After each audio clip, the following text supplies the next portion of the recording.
Hey all, welcome back to the channel. It's another beautiful day here in Washington State. It is. It's a little smoky outside. We're getting some smoke from some wildfires that we have going on apparently. So that being said, I want to come on here and talk about a couple knives with y'all. Give you a couple updates on things and yeah, let's get into it. So a couple knives that I have been carrying. My latest acquisition, the CRKT Facet. This is my new gentleman's folder, so to say. Really easy in and out of the pocket, nice and sleek design. D2 steel, which is more than welcome from CRKT. Good to see. And yeah, just a very snappy assisted action. I usually don't like assisted knives, like I've mentioned before, but this is really close to like the Kershaw Speed Safe assisted action, where you can still open and close. You can still close it safely with one hand. There's not like a ton of spring tension. That's what I'm trying to say. So yeah, I've been carrying this bad boy, just trying to break it in, and really just. I love flipping this thing, sitting around fidgeting with it. It's good stuff. I put To My Own Edge on it, 17 degrees per side. See if I can get some of that in there for you. Nice and shiny, glassy, perfect for EDC tasks, opening packages, cutting cardboard, yeah, stuff like that. So the CRKT Facet, definitely like this. Next up on the list is the Buck Highline. Yeah, the Buck Highline. This thing, I quickly fell in love with it. I didn't think I was gonna, but I surely did. We've got a steel frame lock with G10 overlays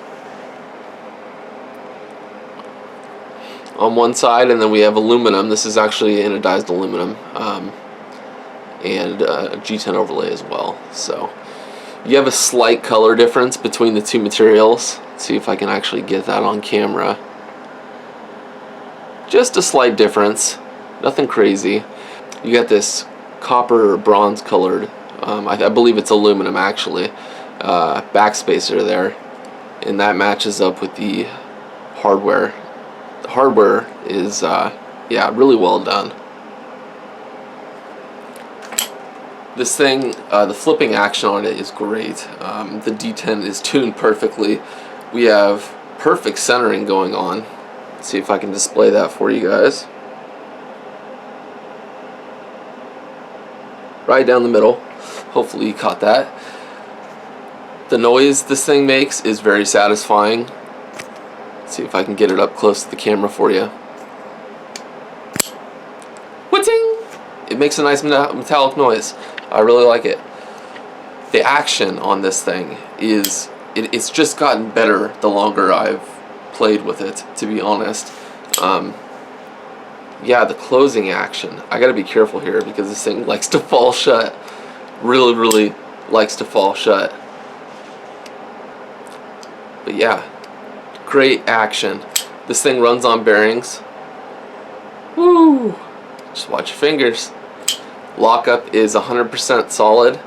Up, down, left, and right, which is good to see. On such a cheap knife, you can find these for as cheap as $35, $38, like on Blade HQ.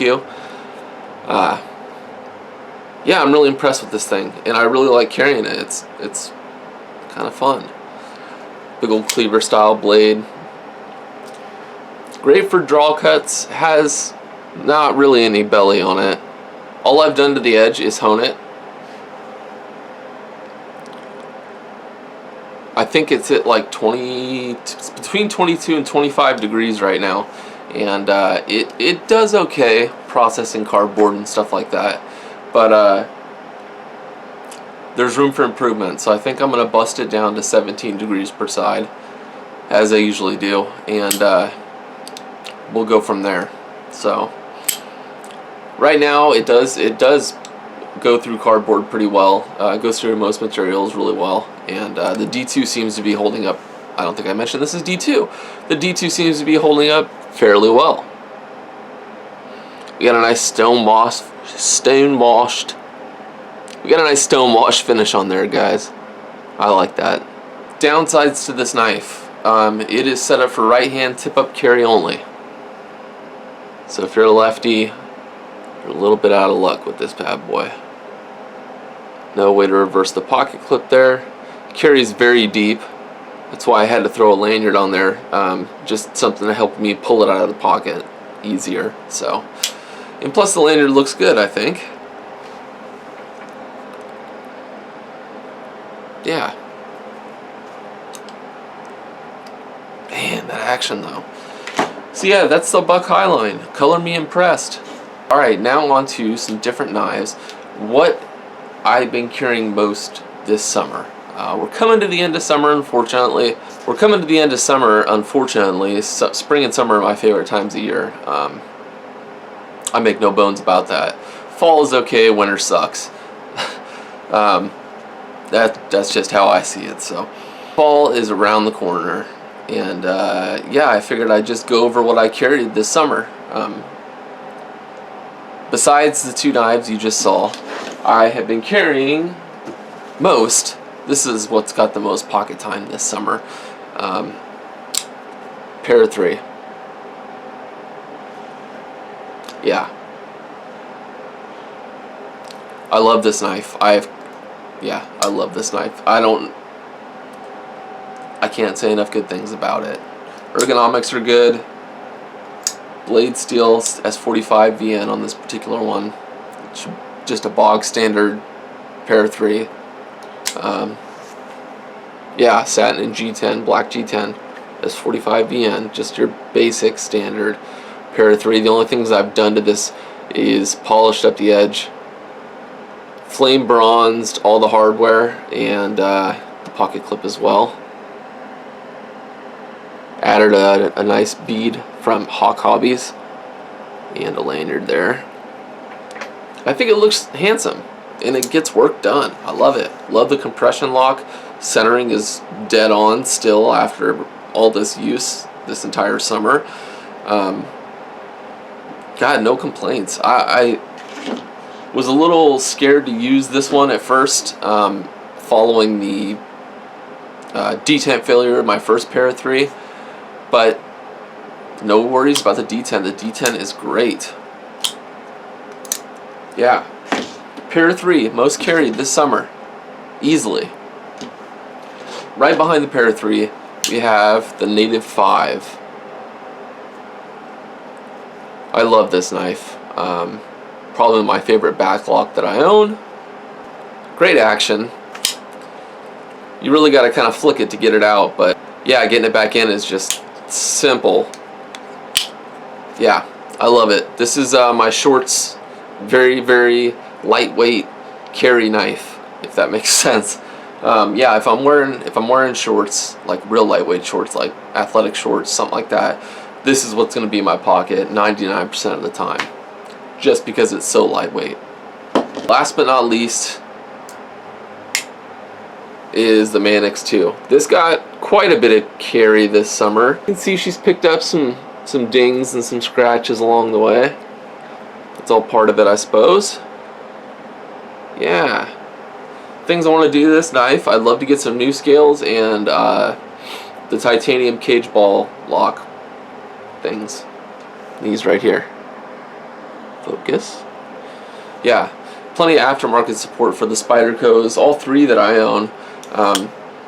Yeah, I kind of want to start focusing on upgrading those knives and customizing them versus just buying new knives all the time. So I've been looking on Etsy a lot. There's a couple really good stores on Etsy for Spyderco accessories, Spyderco aftermarket scales, stuff like that. And then there's, yeah, there's just a lot of aftermarket support, let's put it that way. So yeah, the Manix 2 will definitely see a lot more carry coming into the fall and winter months. So I'll keep you guys abreast on how this thing holds up. The S30V seems to be really good. yeah, I put my own edge on this thing. It is 17 degrees per side, and I don't remember what I finished it at. I think I finished it at 800 grit, so it's a little toothy, but okay. Last thing I want to talk about is this. Jake's Northwest EDC. That is my new Instagram handle. Might be the new channel name. I haven't made my mind up yet. A couple of the names that I really wanted were already taken. I mean, of course, I'm a little late to the game on changing my name to a more EDC focused name, handle, whatever you want to call it. But yeah, Jake's Northwest EDC. I think that sort of says what it needs to say. Yeah, we'll go with that. So if you see the channel name change, you know, you start getting notifications from Jake's Northwest EDC.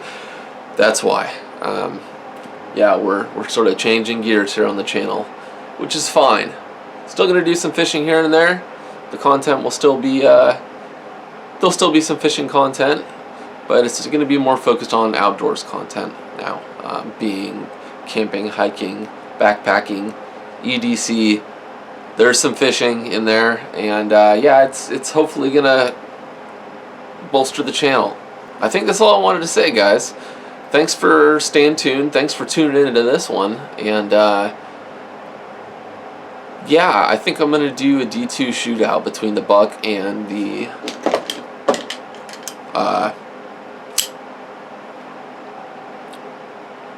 Facet. Thank you. Wow, took a second. Yeah, I want to see which D2 holds up best. So we'll probably do like a super generic, simple edge retention test. I've got some really good test material, rope. So yeah, we'll be doing that coming up shortly. Alright guys, thanks for the continued support of the channel, and we'll see you on the next one.